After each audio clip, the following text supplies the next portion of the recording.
जय स्वामीनारायण। श्री स्वामीनारायण विद्यासागर ऑनलाइन अभ्यास में आप सभी का स्वागत है। बच्चों, आज हम कक्षा 8 का हिंदी एकम 7 विषय है हार की जीत, जिसके लेखक है सुदर्शन और जिसका साहित्य प्रकार है कहानी।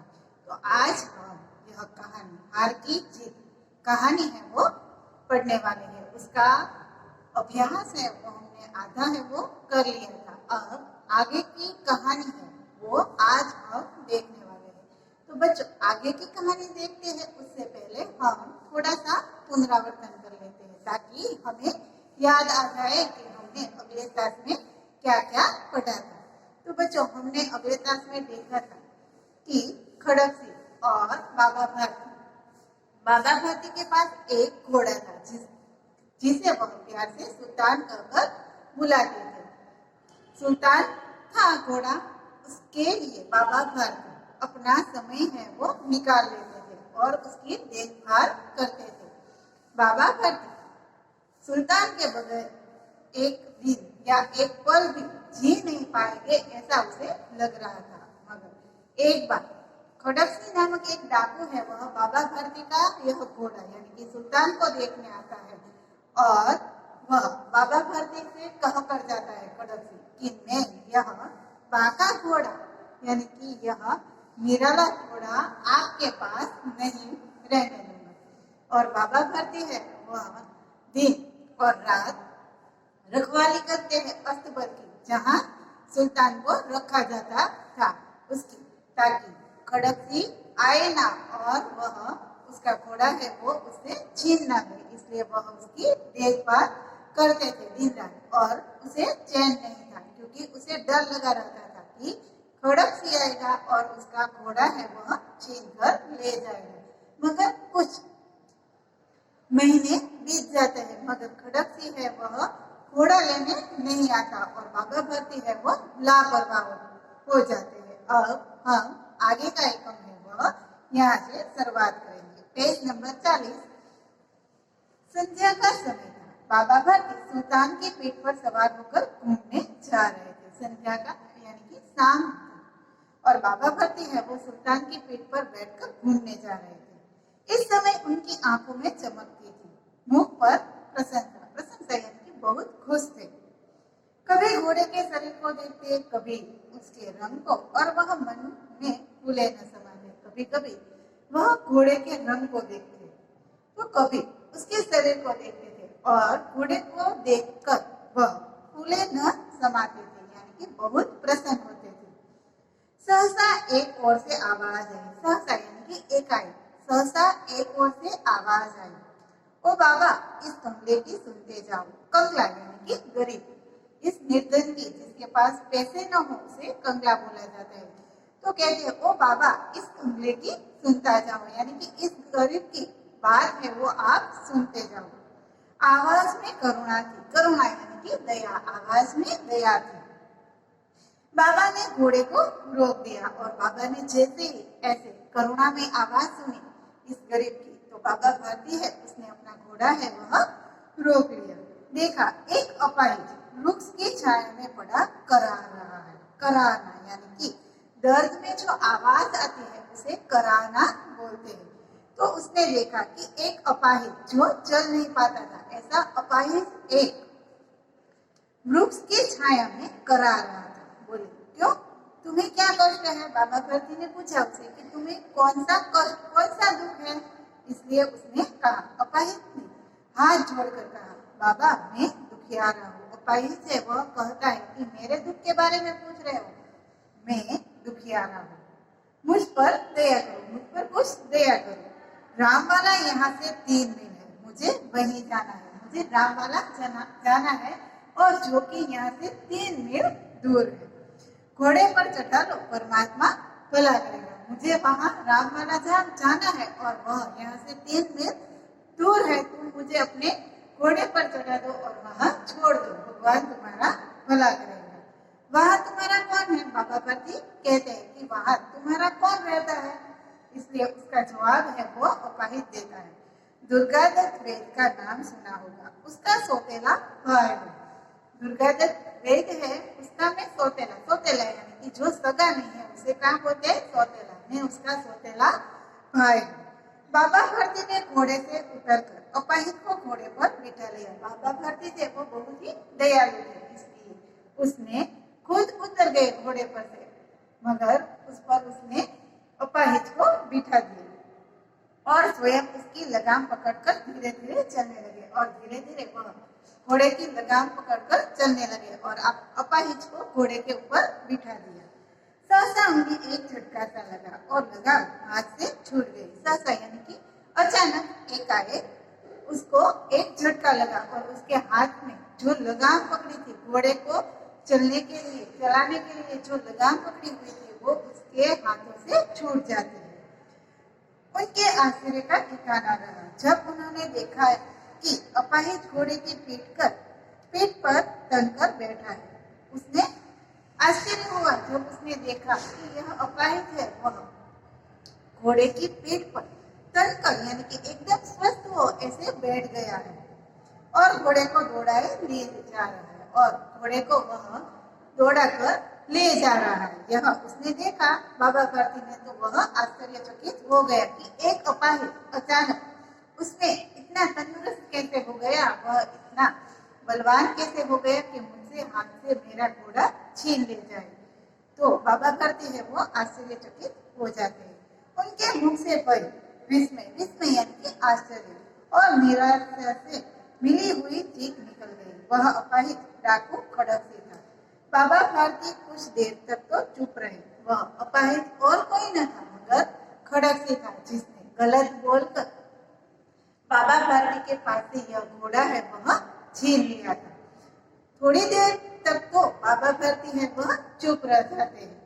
उसके पश्चात कुछ निश्चय कर पूरे बल से चिल्लाकर बोले, जरा ठहर जाओ। कुछ देर बाद बाबा भारती है उसने कुछ निश्चय किया और वह पूरे बल के साथ चिल्लाकर बोले कि थोड़ी देर रुक जाओ, मेरी बात है वो सुनते जाओ। खड़क सिंह ने आवाज सुनकर घोड़ा रोक लिया। खड़क सिंह नामक डाकू था, उसने बाबा भारती की ऐसी आवाज सुनी तो उसने अपना घोड़ा है वो वहां पर रोक लिया। उसकी गर्दन पर प्यार से हाथ फेरते हुए कहा, बाबा जी यह घोड़ा अब न दूंगा। खड़क सिंह कह रहा है कि बाबा आप जो बोलेंगे वो मैं सुनूंगा, मगर यह घोड़ा मैं आपको अब नहीं दूंगा। मगर एक बात सुन ले जाओ। बाबा भारती कहते हैं कि मुझे घोड़ा नहीं चाहिए, मगर तुम मेरी एक बात है वो सुनते जाओ। खड़क सिंह ठहर गया। खड़क सिंह है वह बाबा भारती की मानता है और वह वहां ठहर यानी कि रुक जाता है। बाबा भारती ने निकट जाकर उसकी ओर ऐसी आंखों से देखा जैसे बकरा कसाई की ओर देखता है। बाबा भारती है वह खड़क सिंह के निकट यानी कि पास जाकर उसने ऐसे देखा जैसे बकरा कसाई की ओर देखता है। बच्चों, कसाई होता है वह बकरे को मार डालता है, तो जैसे बकरा है वह अपनी मौत देख रहा हो सामने, वैसे ही बाबा भारती है वह खड़क सिंह को देखता है, क्योंकि उसे पता है कि सुल्तान के बगैर वह जी नहीं पाएगा।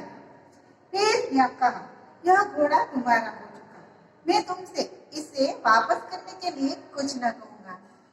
बाबा भारती है वह खड़क सिंह से कहता है कि यह घोड़ा अब तुम्हारा हो गया, इसके बारे में अब मैं आपसे कुछ नहीं कहूंगा, मैं यह घोड़ा आपके पास से नहीं मांगूंगा।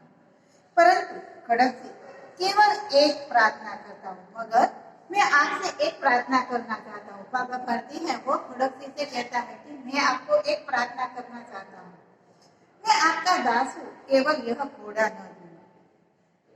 परंतु खड़क सिंह केवल एक प्रार्थना करता हूँ, इसे स्वीकार न करना, नहीं तो मेरा दिल टूट जाएगा। इसे अस्वीकार मत करना, मगर मेरा दिल टूट जाएगा, नहीं तो मैं आपसे एक प्रार्थना करना चाहता हूँ, इसे आप स्वीकार करना। यदि आप ना करेंगे तो मेरा दिल है वो टूट जाएगा, मैं निराश हो जाऊंगा। बाबा जी आज्ञा कीजिए, मैं आपका दास हूँ, केवल यह घोड़ा न दूंगा। बाबा भारती को कहता है खड़क सिंह कि आप आज्ञा कीजिए, मैं आपकी सब बात मानूंगा, मैं आपका दास यानी कि सेवक हूँ, आपका नौकर हूँ, केवल यह घोड़ा है वह मैं आपको नहीं दूंगा, बाकी सब बात है वो आपकी मैं मानूंगा। अब घोड़े का नाम न लो। बाबा भारती कहते हैं कि अब तुम घोड़े का नाम भी मत लो, यह घोड़ा तुम्हारा हो चुका। मैं तुमसे इसके विषय में कुछ न कहूंगा, मैं घोड़े के विषय में तुमसे कुछ नहीं मांगूंगा, कुछ बात नहीं बोलूंगा। मेरी प्रार्थना केवल यह है कि इस घटना को किसी के सामने प्रकट न करना। मेरी तुमसे प्रार्थना, मेरी तुमसे विनती बस यही है कि तुम यह कपट किसी के सामने प्रकट मत करना। यह घटना जो कि तुमने मुझसे चालाकी से कपट करके मुझसे घोड़ा है वह छीन लिया, एक अपाहिज बनकर मुझसे घोड़ा छीन लिया, यह घटना है तुम किसी के सामने प्रकट, किसी को यह बात है वो मत करना। खड़क सिंह का मुंह आश्चर्य से खुला रह गया। खड़क सिंह है उसे आश्चर्य हुआ कि ऐसा क्यों कह रहे हैं बाबा भारती की यह घटना मैं किसी के सामने प्रकट न करूं। उसका विचार था कि उसे घोड़े को लेकर यहाँ से भागना पड़ेगा। खड़क सिंह तो ऐसा सोचते थे कि मुझे यहाँ से घोड़ा है वह लेकर भागना पड़ेगा, नहीं तो बाबा भारती है वह घोड़ा छीन लेगा। मगर यहाँ तो बाबा भारती है वह कहते हैं कि तुम इस घटना को किसी के सामने प्रकट यानी कि व्यक्त मत करना। परंतु बाबा भारती ने स्वयं उससे कहा इस घटना को किसी के सामने प्रकट न करना। परंतु यहाँ तो उल्टा हुआ, बाबा भारती ने खुद ऐसा कहा कि तुम यह घटना है वह किसी के सामने प्रकट मत करना। इससे क्या प्रयोजन सिद्ध हो सकता है? प्रयोजन यानी कि उद्देश्य। इससे क्या उद्देश्य रहा होगा इस बात से कि मैं यह घटना किसी को न कहूँ। खड़क सिंह ने बहुत सोचा, बहुत सिर मारा। सिर मारना यानी कि सोचना। खड़क सिंह है वह बहुत सोचता है कि ऐसा क्यों कह रहे होगे, परंतु कुछ समझ न सका। मगर कुछ विचार न आया कि इसके पास इस बात पर इसका उद्देश्य क्या होगा। हार कर उसने अपनी आंखें बाबा भारती के चेहरे पर गड़ा दी और पूछा। वह हार गया सोच सोच कर और अंत में उसने बाबा भारती से पूछा, ध्यान से उसे देखा और उसे पूछा। चेहरे पर गड़ा दी, आंख चेहरे पर गड़ा देना यानी कि ध्यान से देखना। यहाँ पर एक मुहावरा है बच्चों, आप याद रखना। बाबा जी इसमें आपको क्या डर है? खड़क सिंह है वो कहता है बाबा भारती से कि मैं यह बात यह घटना किसी को कह दूं तो आपको इससे क्या डर है? सुनकर बाबा भारती ने उत्तर दिया। खड़क सिंह की बात सुनकर बाबा भारती है वो उत्तर देते हैं, कहते हैं लोगों को अगर इस घटना का पता लग गया तो वे किसी गरीब का विश्वास नहीं करेंगे। तुमने एक गरीब बनकर, एक अपाहिज बनकर मुझसे मदद मांगी थी और मैंने तुम्हें एक गरीब समझकर, एक अपाहिज समझकर मदद की थी, मगर तुमने मेरे साथ कपट की और यह घोड़ा है वो मुझसे छीन लिया। तो तुम मेरी एक प्रार्थना सुनो कि तुम यह बात किसी से मत करना, क्योंकि लोगों को गरीब पर से विश्वास है वो उठ जाएगा। यह कहते कहते उन्होंने सुल्तान की ओर इस तरह मुंह मोड़ दिया जैसे उनका कोई संबंध ही न रहा हो। उसने कहा कि यह घटना तुम किसी से मत करना, किसी के पास व्यक्त मत करना, वरना किसी को गरीब पर से विश्वास है वो उठ जाएगा। और वह सुल्तान से मुंह मोड़ लेते हैं, उनका संबंध यहीं तक हो ऐसा मान लेते हैं। बाबा भारती चले गए, परंतु उनके शब्द खड़क सिंह के कानों में उसी प्रकार गूंज रहे थे। सोचता था कैसे ऊंचे विचार है, पवित्र भाव है। बाबा भारती है वो वहां से चल पड़ते हैं, मगर खड़क सिंह है वो सोचता है कि कितने ऊंचे विचार है, इतना पवित्र भाव है। उन्होंने मुझे ऐसा कहा कि तुम यह घटना किसी के पास व्यक्त मत करना, नहीं तो कोई गरीब पर विश्वास नहीं करेगा, क्योंकि मैंने गरीब बनकर कपट किया था। तो खड़क सिंह है वह सोचता है कि कितने ऊंचे विचार है, कितना पवित्र भाव है। उन्हें इस घोड़े से प्रेम था, इसे देखकर उनका मुंह फूल की नाई खिल जाता था। बाबा भारती को यह घोड़ा बहुत पसंद था। उसे उस घोड़े को देखकर वह बहुत ही प्रसन्न हो जाते थे। मुंह फूल जाना यानी कि बहुत प्रसन्न होना। कहते थे इसके बिना न रह सकूंगा। बाबा भारती सिंह कहते थे कि इस घोड़े के बिना मैं रह नहीं पाऊंगा, जी नहीं पाऊंगा। इसके रखवाली में वे कई रात सोए नहीं। और इसकी रखवाली करते करते वे कहीं रात सोए भी नहीं थे। भजन भक्ति न कर रखवाली करते। कभी कभी तो ऐसा भी होता था कि वह भगवान की भजन और भक्ति न करते थे और इस घोड़े की देखभाल करते थे, रखवाली करते थे, उसका ध्यान रखते थे। परंतु आज उनके मुख पर दुख की रेखा तक दिखाई न पड़ती थी। आज उसके चेहरे पर दुख दिखाई नहीं दे रहा था। मैंने उससे यह घोड़ा छीन लिया, फिर भी उसे कोई दुख नहीं था। उन्हें केवल यह ख्याल था कि कहीं लोग गरीबों पर विश्वास करना न छोड़ दें। उसे केवल इस बात की चिंता थी कि लोग है वह गरीब पर विश्वास करना छोड़ न दें। ऐसा मनुष्य मनुष्य नहीं देवता है। ऐसा मनुष्य मनुष्य नहीं कहलाता, मगर उसे देवता भगवान कहा जाता है। रात्रि के अंधकार में खड़क बाबा भारती के मंदिर में पहुंचा। चारों ओर सन्नाटा यानी कि खामोशी थी। बाबा भारती है वह रात को जहाँ सोते थे वहां खड़क आता है और आकाश में तारे टिमटिमा मार रहे थे, यानी कि बहुत ही गहरी रात थी। थोड़ी दूर पर गांव के कुत्ते भौंक रहे थे। रात को गांव के कुत्ते हैं वो भौंक रहे थे, उसकी आवाज है वो आ रही थी। मंदिर के अंदर कोई शब्द सुनाई न देता था। मंदिर के अंदर कोई शब्द यानी कि मंदिर के अंदर भी शांति थी। खड़क से सुल्तान की बांग पकड़े हुए था। बांग यानी कि लगाम, खड़क से है वह सुल्तान की लगाम पकड़े हुए था। वह धीरे धीरे अस्तबल के फाटक पर पहुंचा और वह धीरे से अस्तबल में जाता है जहाँ पर घोड़े को रखा जाता है। वह स्थान उसे अस्तबल बोला जाता है और अस्तबल के फाटक यानी कि दरवाजे पर पहुंचता है। फाटक खुला पड़ा था। किसी समय वहां बाबा भारती स्वयं लाठी लेकर पहरा देते थे। आज फाटक है वह खुला था, अस्तबल का दरवाजा है वो आज खुला था। मगर एक समय ऐसा था जहाँ बाबा भारती लाठी लेकर रखवाली करते हुए बैठे रहते थे। मगर अब अस्तबल में सुल्तान यानी कि घोड़ा तो था नहीं, तो बाबा भारती किसकी रखवाली करे, इसलिए आज फाटक है यानी कि दरवाजा खुला पड़ा था। परंतु आज उन्हें किसी चोर किसी डाके का भय न था। अब सुल्तान तो वहां था नहीं, तो आज बाबा भारती को कोई डर न था कि कोई चोर आएगा कि मेरा घोड़ा है वो मुझसे ले जाएगा, इसलिए आज वहां फाटक है वो खुला था। खड़क सिंह ने आगे बढ़कर सुल्तान को उसके स्थान पर बांध दिया और बाहर निकलकर सावधानी से फाटक बंद कर दिया। खड़क सिंह है वह सुल्तान को उसी जगह बांध देता है जिस जगह बाबा भारती सुल्तान को बांधते थे और सावधानी से आवाज न आए इस तरह वह फाटक बंद कर देता है। उस समय उसकी आंखों में नेकी के आंसू थे। उस समय उसकी आंखों में नेकी यानी कि पश्चाताप के आंसू थे, ईमानदारी के आंसू थे। रात्रि का तीसरा पहर बीत चुका था। चौथा प्रहर आरंभ होते ही बाबा भारती ने अपनी कुटिया से बाहर निकल ठंडे जल से स्नान किया। कुटिया यानी कि अपनी झोपड़ी से निकलकर चौथे प्रहर में बाबा भारती उठ जाते हैं और वह अपनी झोपड़ी से बाहर निकलकर ठंडे पानी से स्नान करते हैं। उसके पश्चात यानी कि उसके बाद इस प्रकार जैसे कोई स्वप्न में चल रहा हो, उनके पांव अस्तबल की ओर बढ़े और जैसे वह कोई सपना देख रहा हो ऐसा लग रहा हो और उनके पांव है वह अस्तबल की ओर चल पड़ते हैं।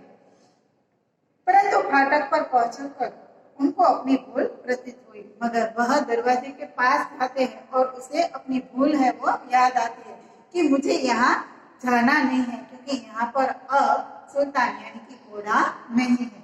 प्रतीत यानी कि मालूम हुआ। साथ ही घोर निराशा ने पाँव को मन भर का बना दिया, यानी कि उसके पाँव है उसे भारी बना देते हैं, वह चल नहीं पाते हैं, ऐसा बना देते हैं। वे वहीं रुक गए और वह वहां पर रुक जाते हैं। घोड़े ने अपने स्वामी के पाँव की चाप को पहचान लिया। घोड़ा है वह अपने स्वामी के पाँव की चाप यानी कि आहट है उसे सुन लेता है और जोर से हिनाया यानी कि घोड़ा जो आवाज करता है उसे हिनाना बोला जाता है। अब बाबा भारती आश्चर्य और प्रसन्नता से दौड़ते हुए अंदर घुसे और अपने प्यारे घोड़े के गले से लिपट कर इस प्रकार रोने लगे मानो कोई पिता बहुत दिनों के बिछड़े हुए पुत्र से मिल रहा हो। अब बाबा भरते हैं वह घोड़े की आवाज सुन लेते हैं और उसे आश्चर्य होता है और वह प्रसन्न यानी कि खुश होते हैं और वह अस्तबल में घुस जाते हैं और अपने प्यारे से घोड़े यानी कि सुल्तान को गले लिपट कर इस प्रकार रोने लगते हैं जैसे कोई पिता बहुत दिनों के बिछड़े हुए पुत्र से मिल रहा हो। बहुत दिनों से खोया हुआ कोई पुत्र यदि अपने पिता को मिले तो पिता को जैसे खुशी हो और वह उसे लिपट कर रोने लगता है, वैसे ही बाबा भारती है वह अपना घोड़ा देखकर अपना सुल्तान देखकर लिपट कर रोने लगता है। बार बार उसकी पीठ पर हाथ फेरते हैं, बार बार उसके मुंह पर थपकियां देते हैं, बार बार वह उसकी पीठ है वह उसे प्यार से सहलाते हैं और उसके मुंह पर थपकियां देते हैं। फिर वे संतोष से बोले अब कोई गरीबों की सहायता से मुंह नहीं मोड़ेगा। और फिर संतोष होता है बाबा भारती को और बोलता है कि अब कोई गरीबों की सहायता से मुंह नहीं मोड़ेगा, यानी कि अब सब लोग गरीबों की सहायता करेंगे। बच्चों यहाँ पर हमने देखा कि खड़क सिंह है उसे बाबा भारती के शब्दों से पश्चाताप होता है और उसी पश्चाताप से ही वह बाबा भारती का घोड़ा है वह वापस दे जाता है, उसके अस्तबल में चुपके से रख जाता है। बच्चों यहाँ पर यह एकम है वह पूर्ण होता है। आपको शब्दार्थ और मुहावरे दिए हैं, हम एक बार शब्दार्थ देख लेते हैं। करुणा, करुणा यानी कि दया। कीर्ति, कीर्ति यानी कि यश। प्रशंसा यानी कि तारीफ। विचित्र यानी कि अनोखा। अधीर यानी कि बेचैन या उतावला। सहसा यानी कि अचानक। कंगाल यानी कि निर्धन या गरीब। नेकी यानी कि भलाई। कुख्यात यानी कि बदनाम। चार यानी कि पग की ध्वनि, आग। तृणा यानी कि चाह होती है उसे पग की ध्वनि या आहट बोलते हैं बच्चों। जो आवाज आती है पग की वह। तृणा यानी कि नफरत। अभिलाषा यानी कि इच्छा। कवि, छवि यानी कि चित्र या तस्वीर। वायुवेग यानी कि हवा की गति। प्रतिक्षण यानी कि हल पर, हर पल। विस्मय यानी कि आश्चर्य। प्रयोजन यानी कि उद्देश्य। कंगाला, कंगला यानी कि कंगाल या निर्धन। अपाहिज यानी कि विकलांग। बाका यानी कि सुंदर या बहादुर। असबाब यानी कि वस्तु या सामान। अस्तबल, तबेला या घुड़साल जहाँ घोड़े को